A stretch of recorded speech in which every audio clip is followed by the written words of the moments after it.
আমরা চাই না সেই অর্গানাইজেশন যারা জল ছেড়ে মানুষ মারে। ডিবিসি তো তৈরি হয়েছিল বন্যা থেকে মানুষকে বাঁচানোর জন্য। 4 লক্ষ কিউসেক মেট্রিক কিউসেক টন তারা জল রাখতে পারত। আর আজকে 20 কোথায় নেমে এসছে, রাস্তার সমান নেমে এসছে। 20 বছর ধরে ড্রেজিং করে না, ডিসিনফেকশন করে না, ফলাক্কায় করে না, মানুষ জলে ডুবিয়ে মারে। আমি তো বাংলাটাকে পাহাড় বানাতে পারবো না।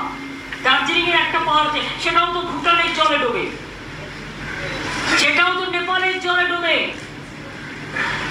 জিওগ্রাফি তো আমি তৈরি করিনি, ইতিহাসও আমি তৈরি করিনি, আকাশও আমার হাতে নেই, বাতাসও আমার হাতে নেই। কিন্তু কেন্দ্রীয় সরকারের হাতে ডিবিসি আছে। তা থাকা সত্ত্বেও আমরা ওদের বারবার বলি, যখন তোমাদের 80% ভরে যাবে 10,000 করে করে ছাড়ো, যাতে মাটি সহ্য করতে পারে।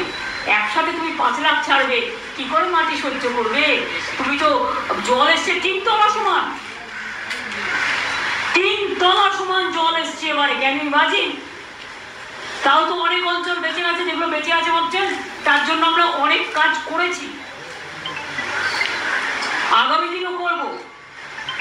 কিন্তু যতক্ষণ ডিবিসি, আমি শুনেছি ওটা এখন কর্পোরেট হয়ে গেছে, শুধু পাওয়ার বিক্রি করে, এবং কিছুদিনের মধ্যেই খদ্দের ঠিক আছে বিক্রিও করে দেবে। যেমন রঘুনাথপুরে এসিএল একটা প্ল্যান্ট বিক্রি করে দিচ্ছে, প্রাইভেটকে আন্দোলন চলছে।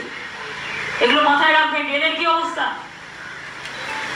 আজও তো ডিরেল, এভরিডে ডিরেল, ডিরেলের ওয়ার্ল্ড রেকর্ড করেছে। এখন তো কেউ কিছু বলেন না আপনারা।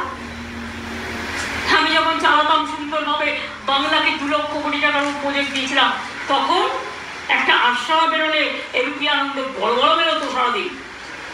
আর আজকে রোজ ডিরেল হচ্ছে, মানুষের safety security is in danger, ট্রেনে চড়তে ভয় লাগে। কোথায় রেল মন্ত্রী? কোথায় জল শক্তি মন্ত্রী?